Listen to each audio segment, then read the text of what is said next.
मैं Rameshwar Bharti, assistant section officer, आप सभी प्रतियोगियों का अपने यूट्यूब चैनल एलिट जीएस में हार्दिक स्वागत एवं अभिनंदन करता हूं।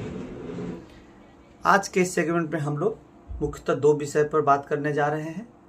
पहला कि बिहार सरकार द्वारा जो भी वैकेंसी अभी हाल में प्रकाशित की गई है उसका प्रीलिम्स एग्जामिनेशन कब संभावित है, और दूसरा कि इतने कम समय में हम लोग जीएस की तैयारी कैसे करें, खासकर एमसीक्यू आधारित जीएस की रणनीति क्या अपनानी चाहिए कि हमें निश्चित सफलता प्राप्त होगी। तो दो बिंदुओं पर हम लोग चर्चा करने जा रहे हैं। तो सबसे पहले हम लोग बात करते हैं कि आगामी प्रीलिम्स की संभावित तिथि क्या है। तो सबसे पहले एईडीओ परीक्षा की संभावित तिथि जनवरी 2026 में है। बिहार दरोगा प्रीलिम्स एग्जामिनेशन की संभावित तिथि 21 एवं 18 जनवरी 2026 में है। बीएसएससी सेकंड इंटर लेवल परीक्षा जनवरी-फरवरी 2026 में संभावित है। बीएसएससी सीजीएल 4 की प्रारंभिक परीक्षा अप्रैल 2026 में संभावित है। और बीएसएससी कार्यालय परिचारी की जो प्रारंभिक परीक्षा है वह भी अप्रैल 2026 में संभावित है। तो फ्रेंड्स, आपने देखा कि लगभग सभी परीक्षाओं की संभावित तिथि घोषित कर दी गई है। मतलब आपका जो महासंग्राम शुरू होने जा रहा है वो जनवरी से शुरू होने जा रहा है। और जितने भी विद्यार्थी हैं, प्रतियोगी जो कड़ी मेहनत से इसकी तैयारी कर रहे हैं, तन मन से कर रहे हैं, निश्चित रूप से इसमें वो सफलता पाएंगे।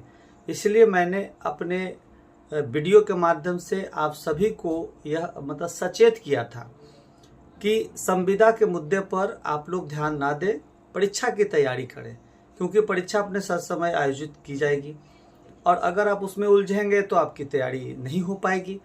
तो इसीलिए थोड़ा सा भी लगता है कि आप सीरियस हैं, आपके माता पिता को आपके जॉब की बहुत ज़रूरत है, आपको जॉब की बहुत ज़रूरत है, तो तन मन से एकदम बिल्कुल एकाग्रता के साथ परीक्षा की तैयारी करें।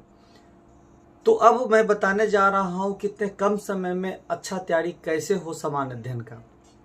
तो सबसे पहले फ्रेंड्स, मैं अपना परिचय देना चाहता हूँ। मैं रामेश्वर भारती करीब 20 वर्षों से शिक्षा जगत में अपना योगदान दे रहा हूँ। कई लोगों को मैंने प्रत्यक्ष और अप्रत्यक्ष रूप से मदद की। पिछले 15 वर्षों से मैं सर्विस कर रहा हूँ। सबसे पहले मैं स्टेशन मास्टर रहा, 2010 से लगातार मैं 2016 तक स्टेशन मास्टर रहा।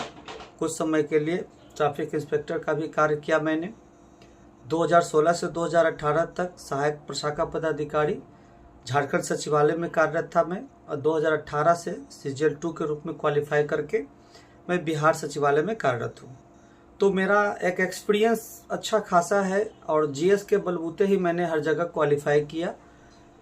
तो मैं फ्रेंड्स बताना चाहता हूँ, ये मेरा अपना अनुभव है कि प्रायः हम लोग क्या करते हैं कि तैयारी करने के क्रम में हम लोग क्या करते हैं कि प्रत्येक प्रश्न पे फोकस करते हैं, और वो किसी विषय से संबंधित होता है, ये हमें पता होता है, और किसी अध्याय से वो संबंधित होता है। हम लोग क्या करते हैं कि कम समय हो चाहे अधिक समय हो, पैटर्न एक ही रखते हैं। मतलब कि हम लोग क्या करते हैं, बस विषयवार उठाना शुरू करते हैं और कंप्लीट अध्याय का एकदम गहनता के साथ पढ़ना शुरू कर देते हैं। तो होता क्या है फ्रेंड्स, से 1-2 सब्जेक्ट कंप्लीट हुआ, बाकी सब्जेक्ट यथावत रह गया। तो अब हमारा क्या है कि इस तरह से स्कोर खराब हो जाता है। तो हमें चूंकि सब पर फोकस करना है, तो हमें क्या करना चाहिए वो हमें देखना है। तो हम लोग क्या करते हैं, प्राय क्या करते हैं कि प्रत्येक प्रश्न किसी न किसी विषय और अध्याय से संबंधित होते हैं। यदि समय देखिए पर्याप्त हो, तो मैं ये नहीं कर रहा हूँ कि ये गलत है, अगर समय पर्याप्त हो तो विषयवार गहन अध्ययन करना ही चाहिए। परंतु यदि समय कम हो और ऐसा आप कर रहे हैं तो यह आपके करियर के लिए घातक हो जाएगा। तो करना क्या है हमें, वो मेरा एक्सपीरियंस क्या कहता है वो देखिए। सबसे उपयोगी रणनीति क्या होगा कि आप विगत परीक्षाओं के प्रश्नों के आधार पर, अपने ज्ञान के आधार पर, अब अपना ज्ञान में क्यों बोल रहा हूं, तो सबकी अपनी अपनी क्षमता होती है। आपको किसी टॉपिक में दिक्कत है, मुझे किसी टॉपिक में दिक्कत है, तीसरा व्यक्ति होगा तो उसको किसी और टॉपिक में दिक्कत है। मतलब ये जरूरी नहीं है कि जिस टॉपिक में आपको प्रॉब्लम है वो किसी दूसरे को भी प्रॉब्लम है। तो इसलिए अपने ज्ञान के आधार पर कठिन एवं महत्वपूर्ण टॉपिक की सूची तैयार करें। मतलब प्रीवियस ईयर प्रश्नों के आधार पे, मतलब जो आप प्रीवियस ईयर के प्रश्नों को आप देखें, लगता है कि नहीं यह प्रश्न जिस संबंधित टॉपिक से है या अध्याय से, उसको हमें पढ़ना चाहिए। तो अध्याय पे फोकस ना करें, सब्जेक्ट पे फोकस ना करें, मतलब प्रश्न पे फोकस करें और वो जिस टॉपिक से संबंधित है उस टॉपिक को सूची बना ले और उस टॉपिक में से प्रतिदिन 15 से 20 टॉपिक का अध्ययन करें। चाहे आपके पास जो भी बुक हो उससे अध्ययन करें, अगर किसी शिक्षक के नोट्स हो तो उस नोट्स की सहायता से उसको समझे और अक्षरशः उसको याद करने का प्रयास करें। तो इस तरह से प्रतिदिन आपको 15 से 20 टॉपिक कंप्लीट हो जाएंगे और इसमें आप विभिन्न विषयों को शामिल करें, मतलब विभिन्न विषयों से संबंधित टॉपिक को इसमें शामिल करें। मतलब 2-4 टॉपिक ज्योग्राफी हो गया, तो 2-4 टॉपिक हिस्ट्री हो गया, 2-4 टॉपिक पॉलिटी हो गया, फिजिक्स हो गया, केमिस्ट्री हो गया, बायो हो गया, जीके हो गया। सब में से आप कुछ कुछ टॉपिक को शामिल करके लगभग 20 टॉपिक प्रतिदिन आज से निकाले। 2 महीने का समय बहुत पर्याप्त समय है, क्योंकि आपके ज्ञान के आधार पर यह होना है। मतलब आपको जो दिक्कत है जिस टॉपिक में, उस टॉपिक को पढ़ना है। अब ये नहीं कि अगर हमको सिंधु घाटी सभ्यता अच्छे से आता है तो उसी को पढ़ के समय व्यतीत कर रहे हैं, हमको अच्छे से भाग अनुसूची समझ में आता है तो हम उसी में समय व्यतीत कर रहे हैं। ऐसा नहीं है। आप क्या करना है कि आपको जिस टॉपिक में दिक्कत है उस टॉपिक की सूची बनाइए और उस टॉपिक में से 15-20 टॉपिक को प्रतिदिन पढ़ने की आदत डाल लें। आपके पास जहां से भी नोट्स हो, जैसे भी हो, आप कर लें।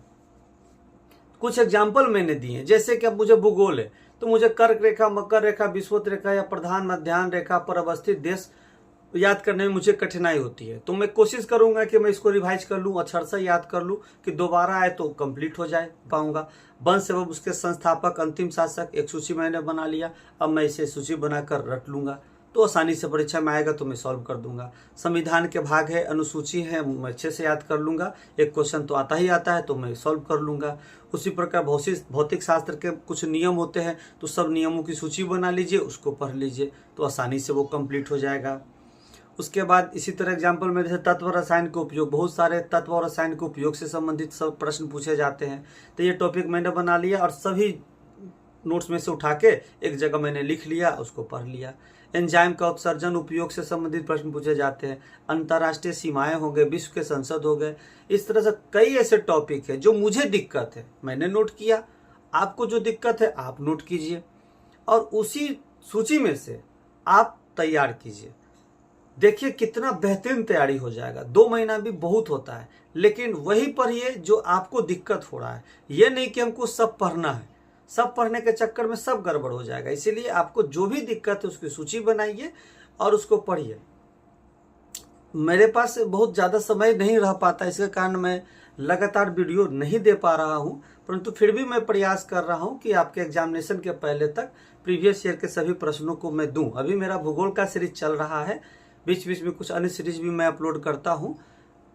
तो अपने तरफ से मैं बहुत कोशिश कर रहा हूँ। जल्दी विज्ञान का भी सीरीज स्टार्ट हो जाएगा, चूंकि एग्जामिनेशन का डेट दे दिया है तो मैं विज्ञान का भी सीरीज जल्दी स्टार्ट करूँगा। तो फ्रेंड्स, एकदम बिल्कुल बिना किसी अन्य चीज़ों पर ध्यान दिए एकाग्रता के साथ आप क्या करें, आज से प्रीवियस ईयर प्रश्नों के आधार पर टॉपिक की सूची तैयार करें और कल से ही पढ़ना शुरू कर दें। बिल्कुल समय मत गवाएं। हर हाल में 20 टॉपिक प्रतिदिन लिस्ट बनाएं, उसको पढ़ें, लिस्ट बनाएं और उसको पढ़ें। देखिए बहुत अच्छा तैयारी आपका हो जाएगा। ये मैं नहीं कर रहा हूँ, मेरा ये अनुभव कर रहा है।